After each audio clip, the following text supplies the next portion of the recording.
You ever feel like you have to work so freaking hard just to be loved?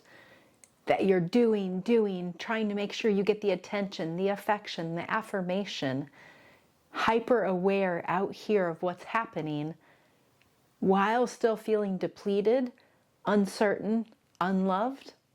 Hi, I'm Linzy Elizabeth, and even though I would have never said it at the time, but now having went through this intimacy within and becoming intimate within, I have started to realize how much for my entire life, I thought I had to work to be loved. I thought I had to earn love, that I had to be good enough, pretty enough, smart enough, the best, whatever the thing was.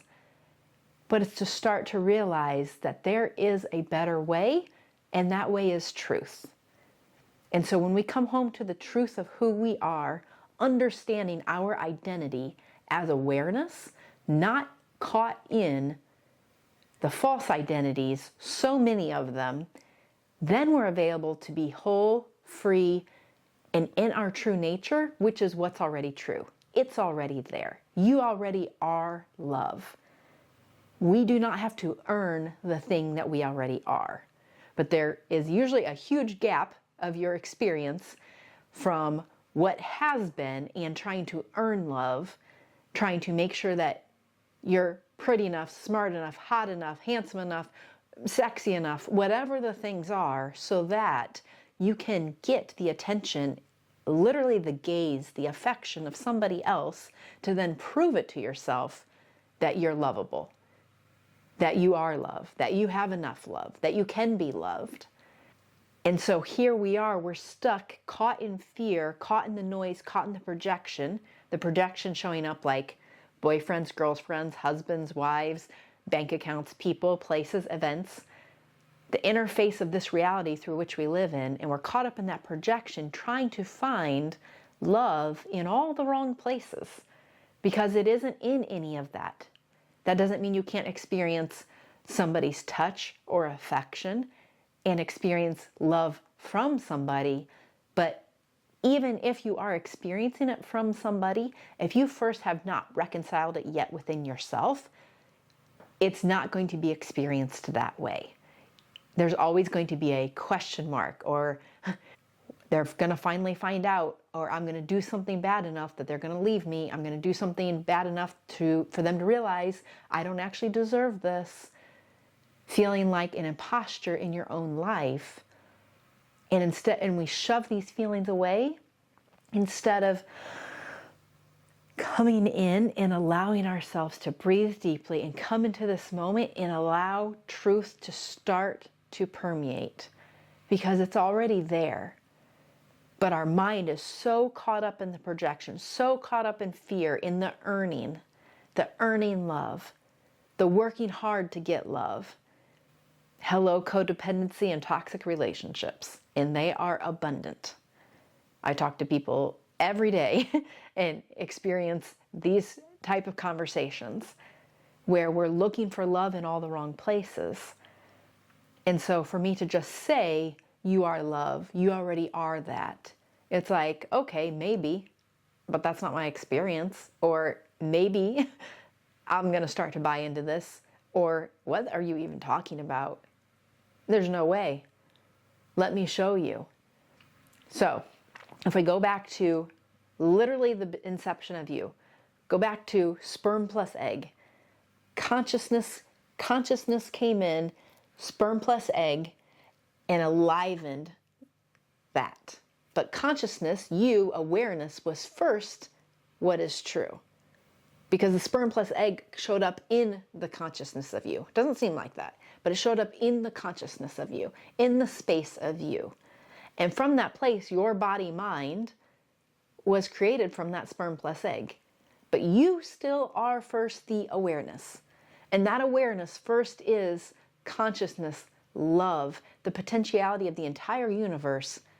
But it's going to be expressed through your specific body mind.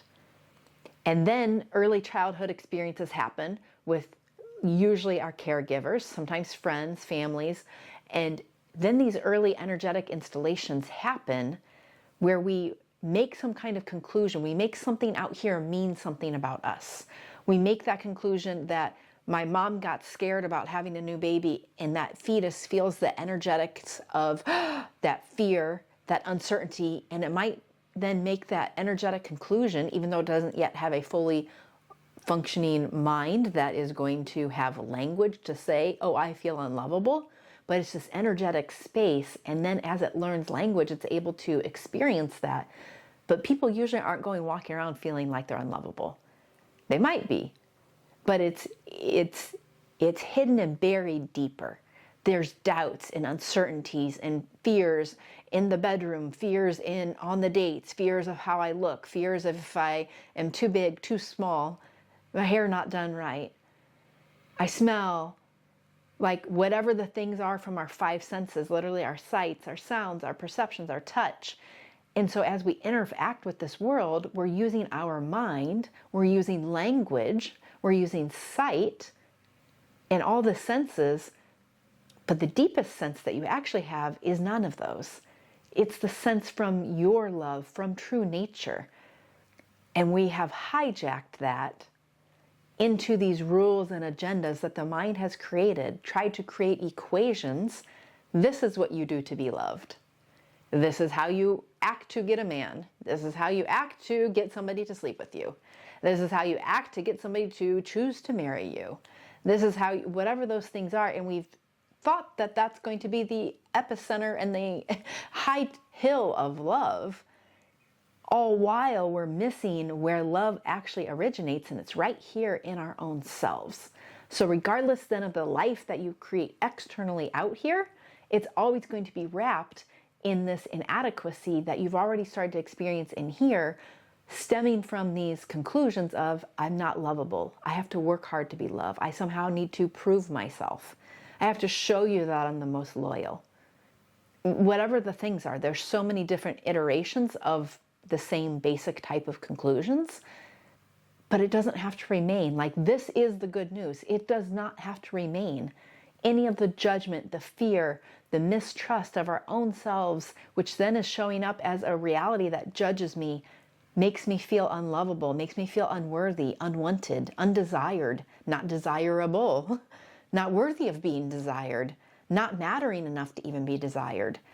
Like, those sticky iterations, now the reality is showing up that way, and I'm receiving that back because reality just says yes.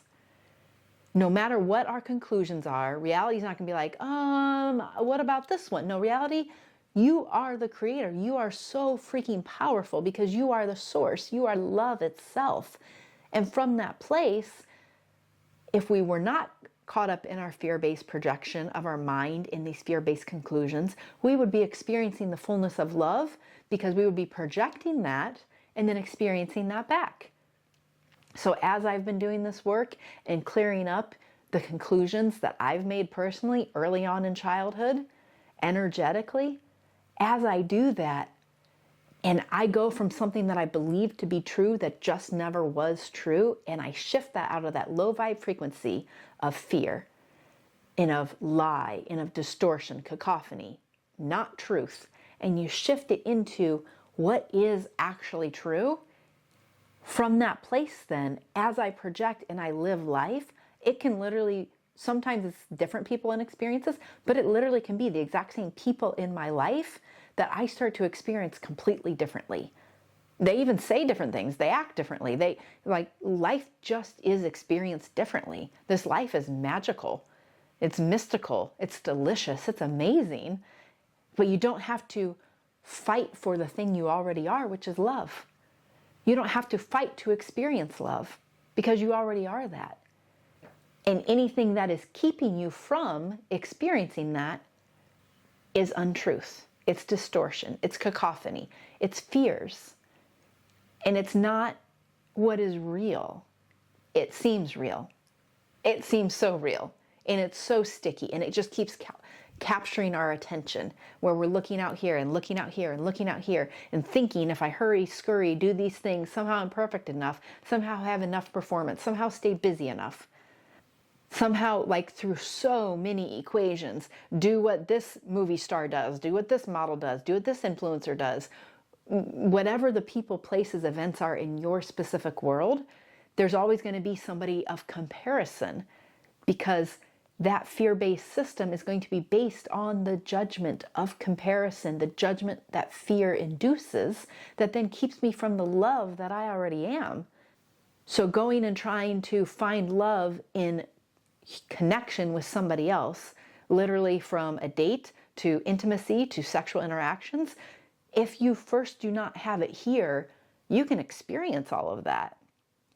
But it's not going to be experienced in the fullness and the truth, because it has not been yet reconciled inside of your own self, recognized as what it actually is. So this is a homecoming where you're taking your attention from out here, from all the things that hurt, that seem to prove to you that you are unlovable, inadequate, not enough, have to struggle, have to have challenges.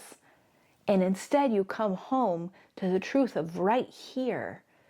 And then when you're in the presence of your own truth, love, your true nature, from which your entire life is created from anyway, now everything starts to shift, because you shift out of that frequency of low vibe fear that isn't true, and you become available for the truth of your own self, your own true nature. And then from that place, love is experienced not only right here, but it's experienced in interaction with the world, because the world is an extension of you. You are experiencing an extension of your own self out here. There is actually no out here. It doesn't seem like that. Like, that's probably a likely very far jump from where you're at currently.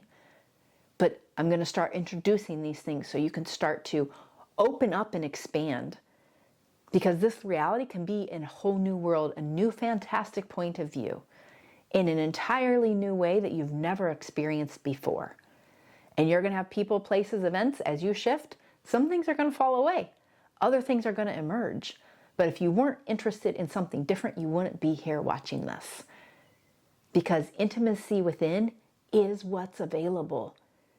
Awareness of your awareness, consciousness of your consciousness. And as you do this work and you come inside, I personally turned inward when my marriage, it was on my honeymoon that I realized there was something wrong. There was 2 instances that it was like, there's something off here. I don't know what. I would not have had the awareness of my own awareness at that time to even understand what was happening. But literally then, as I was in a marriage for 13 years, it was me, just the pain out here and the confusion and the cacophony and the distortion, and we could name it all kind of things. And there's a time and a place that's helpful. But it doesn't matter what I name it out here. I started to understand that right here was where the experience was happening. Right here was the originator.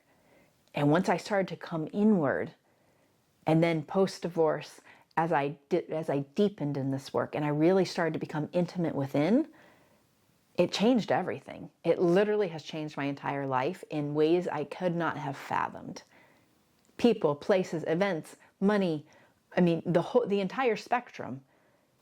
But it started first with my willingness, with that interface of pain, to say there's got to be a better way. And if this isn't love, I'm not interested.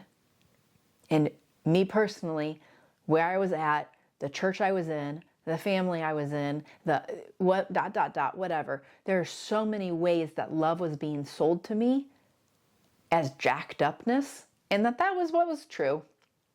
And that it's okay to treat people like that. It's okay if you're treated like that. It's okay if ... Like, there's so many things, and it was like, whoa, there's something off here. There's a better way. Because if that's love, I'm not interested. If that's what God looks like, I'm not interested. And so I started to align with truth and bet on truth and love like my life depended on it, because it did, and it does. And so truth and love will radically change your life, but you do not have to earn the thing that you already are. What's available is clarity, and as we start to clear up this lens of distortion, you then can come home to you and your own true nature, and it'll change your life. Absolutely. Absolutely. So, beautiful soul, Intimacy Within Checklist is an offering that I have. It can help you start to see through this lens of distortion, what's happening in your own life and in your own reality, and start to become aware, because as you become aware, you're going to know what you're willing for, and you can then use your resolve and your willingness to then take the next step that arises for you. Until next time, big love.